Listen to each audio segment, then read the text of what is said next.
Hello दोस्तों, स्वागत है आपका topic wise study YouTube channel में। आज हम लोग दोस्तों इंडियन हिस्ट्री का पार्ट 4 पढ़ेंगे, जिसमें हम लोग इंडियन हिस्ट्री के बारे में मगध राज्य का उत्कर्ष कैसे हुआ उसके बारे में देखेंगे। उससे पहले दोस्तों अगर वीडियो पसंद आए तो वीडियो को लाइक कर देना तथा चैनल को सब्सक्राइब कर देना और अपने दोस्तों के साथ शेयर कर देना। आज हम लोग इंडियन हिस्ट्री का पार्ट 4 देखेंगे। चलिए दोस्तों, हम लोग टाइम समय न गंवाते हुए अपने मगध राज्य का उत्कर्ष कैसे हुआ वो देखते हैं कि मगध राज्य में कब क्या हुआ। इससे पहले दोस्तों अगर वीडियो पसंद आए तो टॉपिक वाइज स्टडी को चैनल को सब्सक्राइब कर देना। चलिए दोस्तों शुरू करते हैं हम लोग। मगध राज्य का उत्कर्ष। मगध के सबसे प्राचीन वंश को के संस्थापक कौन थे? बृहद्रथ थे। सबसे प्राचीन वंश का संस्थापक मगध के कौन थे? बृहद्रथ थे। इनकी राजधानी इन्होंने क्या करी थी? राजगृह। जो जरासंध थे, जरासंध जो थे वो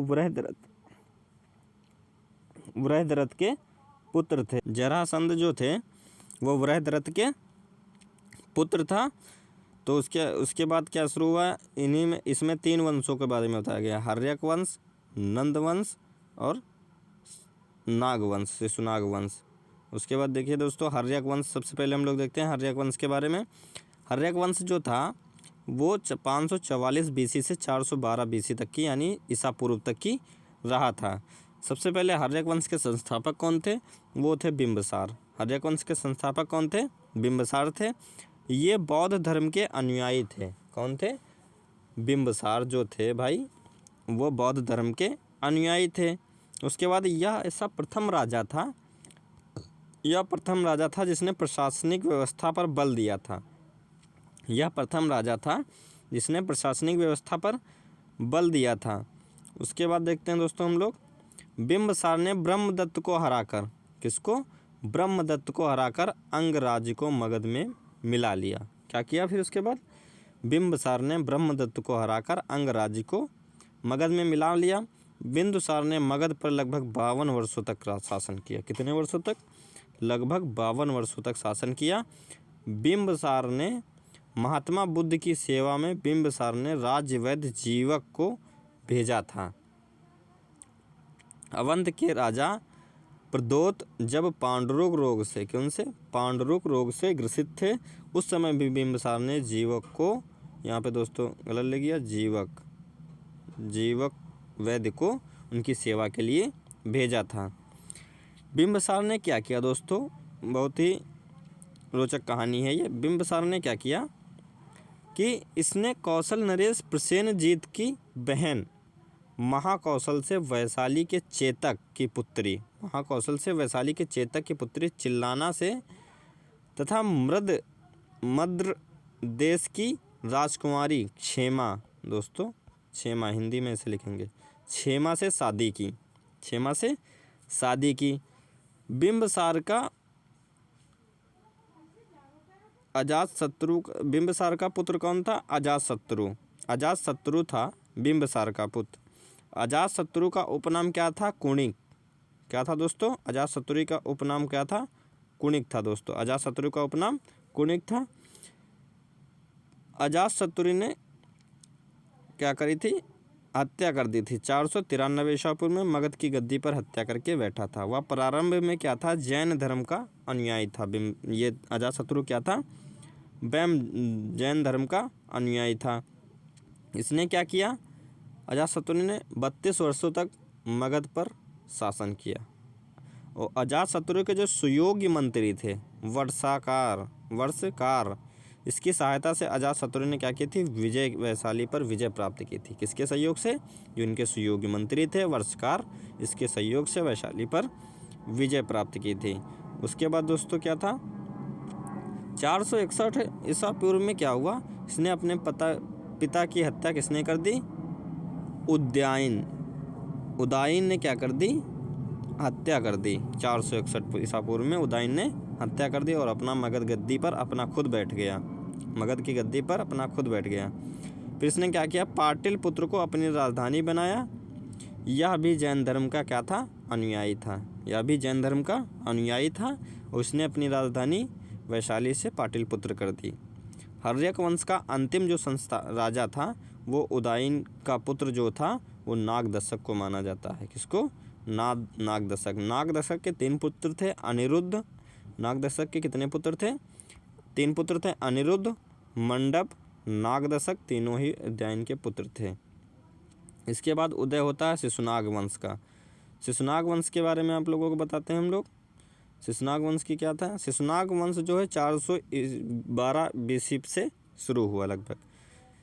जो यह नाग दशक का सेनापति था। शिशुनाग कौन था? यह नाग दशक का क्या था? सेनापति था। उसकी हत्या करके, यानी इसने नाग दशक की हत्या करके मगध की गद्दी पर बैठा था। यह शिशुनाग वंश जो था वो नाग दशक का सेनापति था।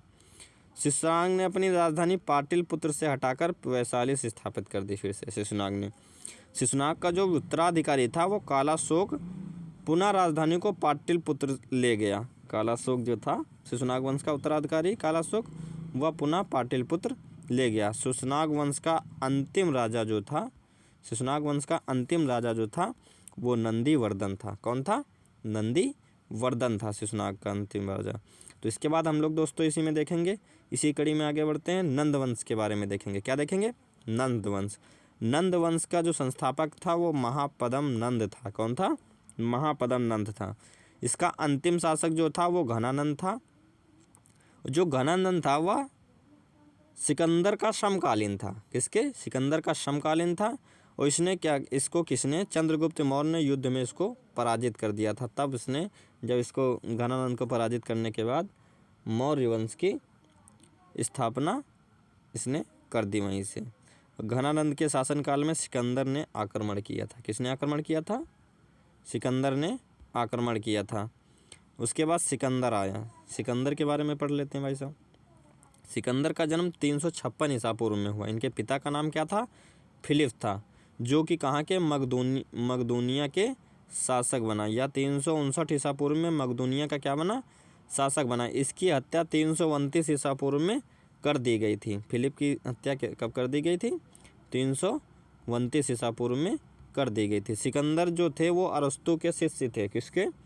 अरस्तु के शिष्य थे। सिकंदर ने भारत की विजय अभियान 326 ईसा पूर्व में प्रारंभ किया। इसके जो सिकंदर का सेनापति था वो कौन था? सेलुकस निकेटर था। कौन था? सेलुकस निकेटर था। सिकंदर को पंजाब के शासक पोरस के साथ युद्ध करना पड़ा, जिस संधि को हम लोग क्या कहते हैं? हाइडेस्पिज संधि के युद्ध किया, जिसमें झेलम विस्तृता का युद्ध भी के नाम से जाना जाता है। झेलम विस्तृता का युद्ध के नाम से किसके साथ? पंजाब के शासक के साथ। किसके साथ हुआ था? सिकंदर के साथ हुआ था। इसके बाद दोस्तों सिकंदर की सेना ने व्यास नदी के पश्चिमी तट पर पहुंचकर उसे पार करने से मना कर दिया। जब सिकंदर की सेना व्यास नदी पर पहुंची तो उसने पश्चिमी तट पर पहुंचकर उसको पार करने से मना कर दिया। फिर सिकंदर स्थल मार्ग से 325 ईसा पूर्व में भारत लौटा। 325 ईसा पूर्व में भारत लौटा। फिर सिकंदर की मृत्यु उसके 2 साल बाद 323 ईसा पूर्व में बेबीलोन में 33 वर्ष की अवस्था में हो गई। सिकंदर का जो जल सेनापति था वो निर्याकस था। कौन था? निर्याकस। निर्याकस कौन था? इसका जल सेनापति था। उसके बाद देखते हैं दोस्तों सिकंदर का प्रिय घोड़ा कौन था? बहुकेफला। कौन था?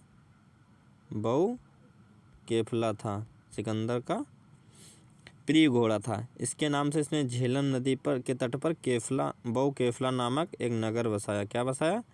बहुकेफला नामक एक नगर बसाया। इसके बाद दोस्तों हम लोग मौर्य साम्राज्य के बारे में अगले वीडियो में देखेंगे।